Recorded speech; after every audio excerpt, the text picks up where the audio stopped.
The sun is partially visible, the sun disk, to my eye. Maybe that you can see a little bit of it there under the top edge of the cloud. Good morning, everybody.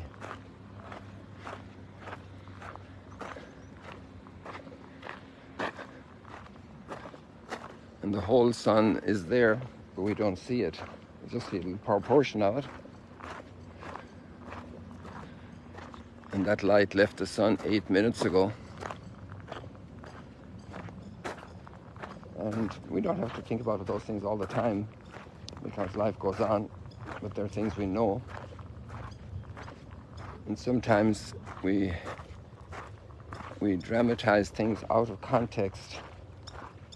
So I just want you to fasten your seatbelts today because the readings are very, very challenging. Yesterday I didn't emphasize when we were up there on Mount Arbel, way up there. So you see the big cave, I'll put it in the very center of the screen. Maybe we can zero in on it. The Australian fellow who was with me went up to the cave, but I stayed over on the ledge at the, let's say, draw a line from the bottom of the cave northward down along. It drops gently underneath that growth, that bushy growth on this rock face, and over to the very edge. That's where we were standing yesterday for the sunrise.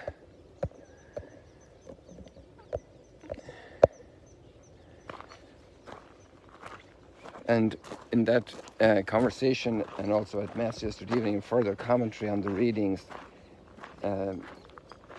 just seeing Ezekiel's bonding with God's Word, taking it into himself. We pondered that, and I didn't really draw attention to the title of the scroll he read, which must have been hard for him to digest and make his own. And we feel that in the chapters we're getting into, 9, 10, and 11 eventually. Today we have portions from 9 and 10. And they are dreadful, scary. And so sit down, bring yourself into your best position. Sometimes people take words of God that are strong out of context and set them up apart. We need to have them in the context, the whole context. And the whole context is that God created His Son for us 93 million miles away. It's an incredible act of love and care for us, the whole universe, all the life, all the color, the breath of life, the strength and energy that comes from the sun, the food, the light, the heat, the gift of life.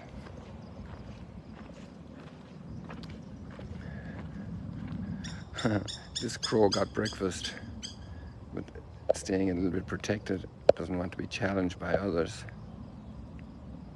and secures it on the branch and is gobbling it up before there'll be more competition around for his breakfast.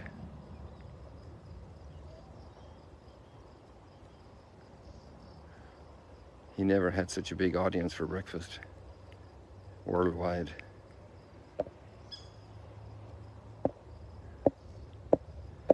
So God is the source of life. And in Ezekiel's chapter today, in the text we have today from chapters 9 and 10, we have the result of human turning away from God. If you read all the two chapters completely, not just the text we have in the liturgy, you will see also that people hoped for protection inside the city, and it's compared to a pot. So the meat's on the fire, but doesn't get burned. All the wood gets burned. The meat doesn't, because it's protected by the pot inside the fire. But the city will not provide protection to the people who are there from the fire. You see, the fire of the sun is very important because it's the fire of nuclear fusion.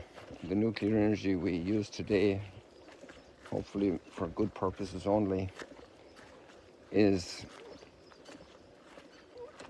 nuclear fission, the splitting of the atom, and it releases a lot of energy. But nuclear fusion has a lot more energy. It's incredible fire. Anything that gets near the sun will be burned up.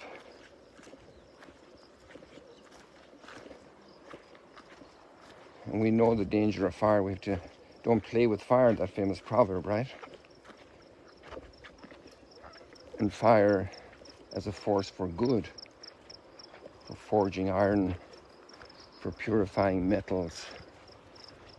And the fire that will have destruction in the city of all the evil will also be a fire that produces purification, purifies from evil.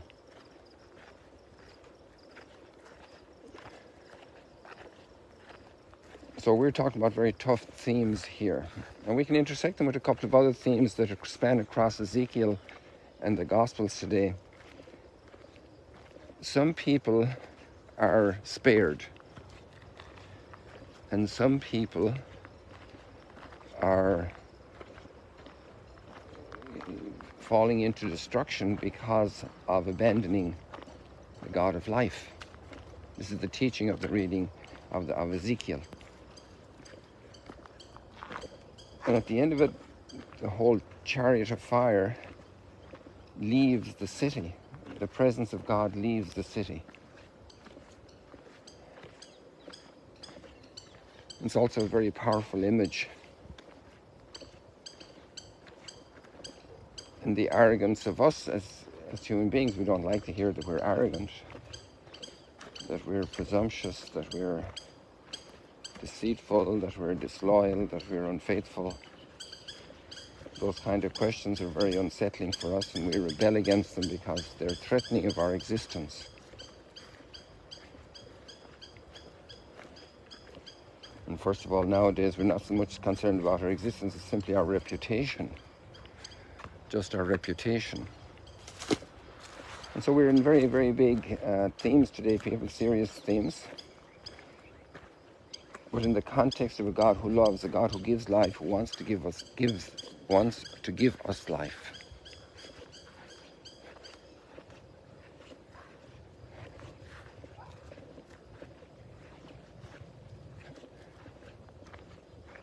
And then there are two themes about the human being that are come across in both readings today. One is the fact that we're personally responsible and accountable for our actions. And the other one is that we belong together socially. And sometimes they can be one emphasized at the cost of the other.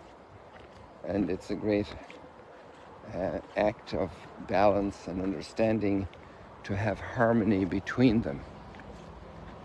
To have a good balance between personal accountability and also social dimension, because we are deeply personal, a deeply personal mystery of reality, whom God has created, each one of us.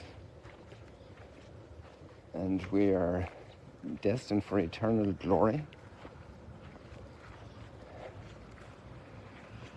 And in that sense, nobody can lay a finger on us. We are in God's presence, in His love. And so we can't hide our own misdemeanor, our own misbehavior, our own guilt, and place it on others. We're responsible.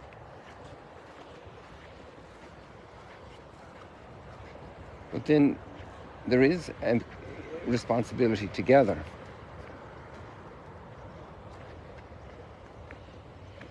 For each other. And that comes out more in the gospel reading. That when we see somebody going down the wrong road, we can't stand idly by, as the famous expression goes, because I'm my brother's keeper. The word brother is used. Brother understands, presumes a family connection, the beauty of the love of family, the desire to protect my brother, to help him, to rescue him in need, to be there for my sibling, my family. And now it's applied here to the moral order and how to approach a friend, a brother. Obviously, also in the Christian language, brother would be a disciple of Jesus.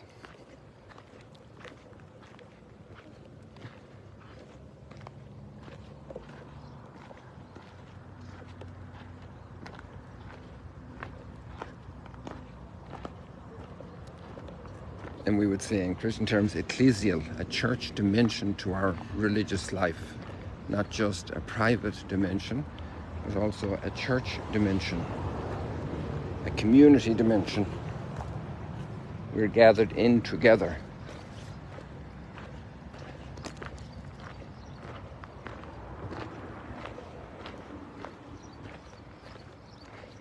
Another little feature in the reading from Ezekiel is the tau, or the tav, which is the last letter of the Hebrew alphabet. And the instruction is given to these mysterious beings to write a tav, a tau, on each person who has been faithful, to have been faithful to the Torah. So the tav is the first letter of the Torah, of the teaching of God, of God's ways. And there we could recall yesterday's reading how Ezekiel assimilated the Torah. He assimilated God's word. It became his own. The external sign is for those who lived the Torah, who lived it in depth, who belong to God. It's interesting, in the early centuries of Christianity, given that ancient writing of the tav was done like a cross, it coincided with the gesture in baptism of drawing the sign of the cross on the forehead of the person being baptized, part of the ritual of baptism. And it has its roots here in this text of Ezekiel.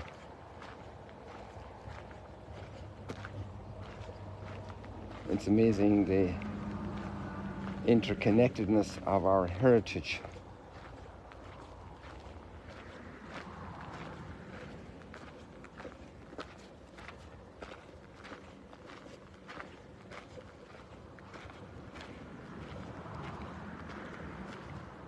If the person doesn't listen to the sibling, the brother who comes to point out something that's questionable, then the brother, the sibling, should invite somebody else to come along. And it's done in the context of close friendship, of the context of confidentiality. Because when a person really needs correction, it should be done in the context of love, not in the context of threats, of judgments, of mocking, of harshness. You remember how Jesus said to not extinguish, it's actually from Isaiah, not to extinguish the burning coal, not to break the bent reed. Here we have some reeds right now in front of the camera. And actually there's some others just down here. Let's go here. So let me see if there's any bent reed.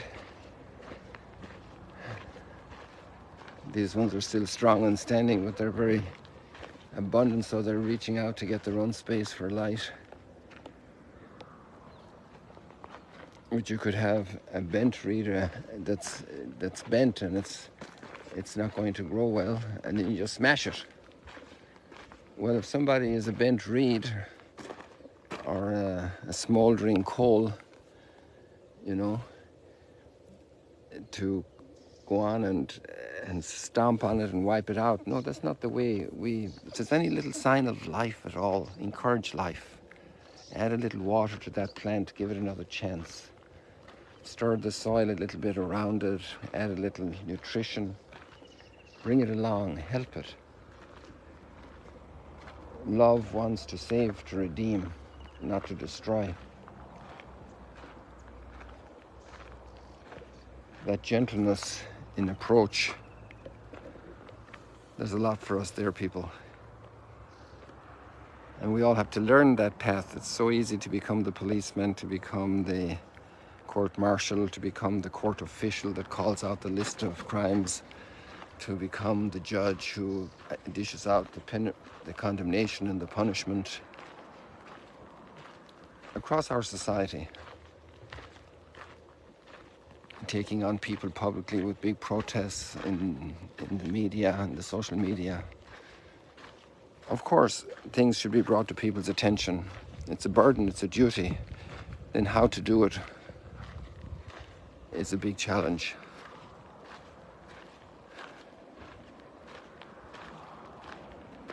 And not rejoicing over the destruction of the other. The mourning over evil. That's a beautiful feature also of the reading from Ezekiel. They're mourning.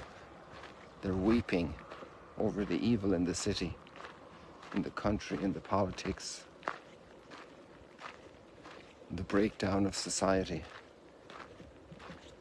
And we see that in the Beatitudes as well. Pope Benedict developed a great commentary on that in the Beatitudes, how weeping in front of evil draws a line, and it says, I'm not going along with that.